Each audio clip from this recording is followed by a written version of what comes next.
Hello guys, welcome to our channel verified information. आज का हमारा टॉपिक है इकोनॉमिक कोलैप्स ऑफ 2020। तो चलिए शुरू करते हैं।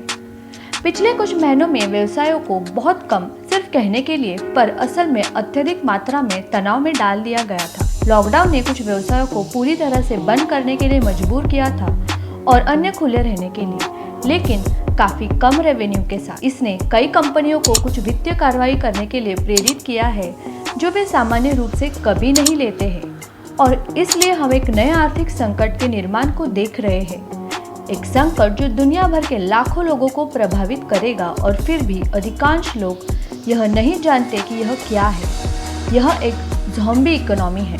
आपको क्या लगता है कि देश में वर्ष 1990 में सबसे धनी नागरिक कौन थे? क्या यह संयुक्त राज्य अमेरिका या ब्रिटेन की तरह एक महान पश्चिमी शक्ति थी? शायद ये नॉर्वे या स्वीडन की तरह एक नॉर्डिक देश था। क्या यह संभवतः जर्मन या फ्रेंच की आर्थिक शक्तियाँ हो सकती थी? 1990 में सभी औद्योगिक देशों में दुनिया के सबसे धनी लोग वास्तव में जापानी थे। आप देखें कि विश्व युद्ध 2 ने जापान के बड़े हिस्से को तबाह कर दिया और इसके बुनियादी ढांचे को 40% अनुमानित किया। हालांकि इस तबाही ने जापान को अपनी पूरी अर्थव्यवस्था को शुरुआत से पुनर्निर्माण करने की अनुमति दी। उन्होंने तेजी से पूरे जापान में आधुनिक कारखानों का निर्माण किया, जिससे उन्हें अन्य देशों पर भारी लाभ हुआ जो कारखाने पुराने और तुलनात्मक रूप से पुराने थे। देश भी एक युग के माध्यम से शुरू हुआ जिसे स्वर्ग से उपहार यानी द गिफ्ट्स फ्रॉम हेवन कहा जाता था। यह जापान में एक ऐसा युग था जहां 3 वर्ष के भीतर निम्नलिखित सभी चीजें हुई।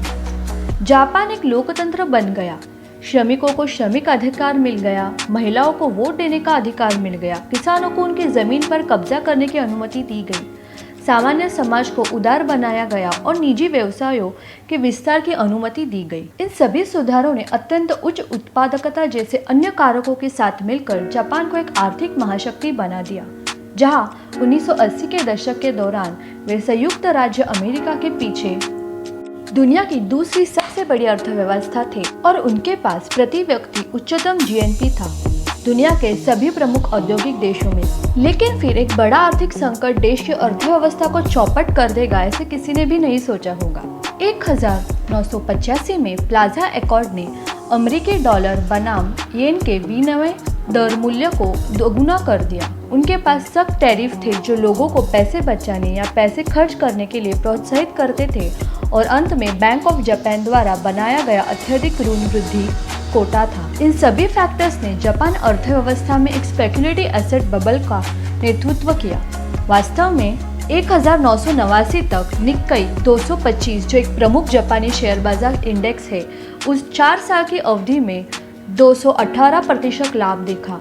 यकीनन यह दुनिया के इतिहास में एक प्रमुख अर्थव्यवस्था के लिए सबसे बड़ा बुलबुला था, और निश्चित रूप से 1989 में बुलबुला फटने लगा और शेयर बाजार दुर्घटनाग्रस्त हो गया। और यह इतना कठिन हो गया कि आज तक जापानी स्टॉक मार्केट के क्लोजिंग वैल्यू ने कभी भी उस शिखर को पार नहीं किया जो 1989 में पहुंचा था, और यह दुर्घटना पूरे जापानी अर्थव्यवस्था में फैल गई। बेरोजगारी बढ़ गई, जीडीपी वृद्धि नकारात्मक हो गई और कई टन विशाल कंपनियों को ऋण के टन के साथ छोड़ दिया गया, और उस ऋण का भुगतान करने के लिए कोई रेवेन्यू नहीं था। और यह वह रचना थी जिसे ज़ॉम्बी कंपनियों के रूप में जाना जाता है। क्या हुआ था कि जापानी कंपनियों को एक बड़ा हिस्सा कर्ज से भरा हुआ था और अपने कर्ज को पूरी तरह से चुका नहीं सका था, लेकिन कंपनी को जीवित रखने के लिए नंगे न्यूनतम भुगतान को अनिवार्य रूप से वापस कर सकता था। और इसका मतलब यह था कि जापान कंपनियों को अधिक कर्ज लेना पड़ा या जापान सरकार द्वारा उन्हें पाने के लिए जमानत देनी पड़ी। लेकिन परेशानी यह थी कि भले ही कई कॉरपोरेशंस को जमानत मिल गई या अतिरिक्त ऋण ले लिया गया, पर इन कंपनियों को लंबे समय में जीवित रहने के लिए बहुत अधिक ऋण दिया गया। बहुत ज्यादा हिस्सा इन कंपनियों का कर्ज से भरा हुआ था या फिर पहले से ही वो मर चुके थे, लेकिन अभिनय कर रहे थे जैसे कि वे जीवित हो। और यही कारण है कि उन्हें ज़ॉम्बी कंपनियां कहा जाता है। और इन ज़ॉम्बी कंपनियों का निर्माण जापान के लिए अगले दशक में आर्थिक गिरावट का सबसे बड़ा योगदान फैक्टर था। यह दशक जो खोया हुआ दशक के रूप में जाना जाएगा। वैसे ही इस पैंडेमिक के वजह से हमारा भारत भी इकोनॉमिक क्राइसिस से जूझ रहा है। सांख्यिकी मंत्रालय के अनुसार वित्त वर्ष 2020 की चौथी तिमाही में भारत की वृद्धि दर घटकर 3.1% रह गई। भारत सरकार के मुख्य आर्थिक सलाहकार ने कहा कि यह गिरावट मुख्य रूप से भारतीय अर्थव्यवस्था पर कोरोना वायरस महामारी के प्रभाव के कारण है। उल्लेखनीय रूप से भारत भी एक पूर्व महामारी मंदी का साक्षी रहा था और विश्व बैंक के अनुसार वर्तमान महामारी में भारत के आर्थिक दृष्टिकोण के लिए पहले से मौजूद जोखिम बढ़ी हुई है। विश्व बैंक और रेटिंग एजेंसियों ने शुरू में वित्त वर्ष 2021 के लिए भारत की वृद्धि को संशोधित किया था, जो कि भारत ने 1990 के दशक में आर्थिक उदारीकरण के बाद के 3 दशकों में सबसे कम आंकड़ों के साथ देखा था।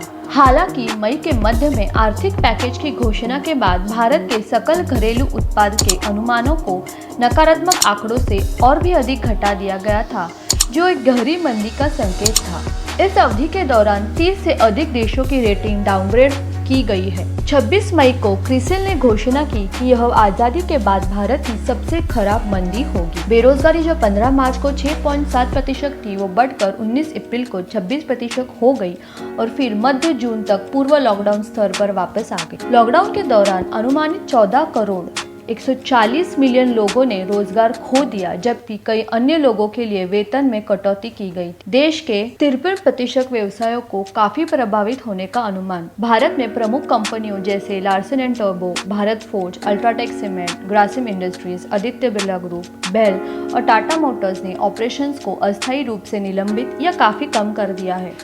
युवा स्टार्टअप पर असर पड़ा है क्योंकि फंडिंग गिर गई। देश में तेजी से बढ़ रही उपभोक्ता वस्तुओं की कंपनियों ने ऑपरेशंस को काफी कम कर दिया है और वे आवश्यक चीजों पर ध्यान केंद्रित कर रही है। भारत के शेयर बाजार ने 23 मार्च 2020 को इतिहास में अपनी सबसे बुरी हार दर्ज की। हालांकि 25 मार्च को प्रधानमंत्री द्वारा पूर्ण 21 दिवसीय तालाबंदी की घोषणा के एक दिन बाद 11 साल में सेंसेक्स और निफ्टी ने अपने सबसे बड़े लाभ को पोस्ट किया।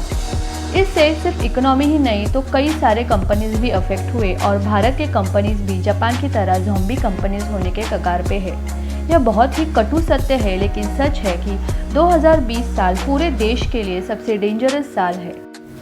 गाइस, वेरीफाइड इन्फॉर्मेशन चैनल आपको कोई गलत या वायरल बात नहीं बताता, इसलिए अगर आपको मेरी ये वीडियो अच्छी लगे तो प्लीज़ आपके दोस्तों के साथ शेयर कीजिए और सब्सक्राइब कीजिए। Till then, take care, have a nice day.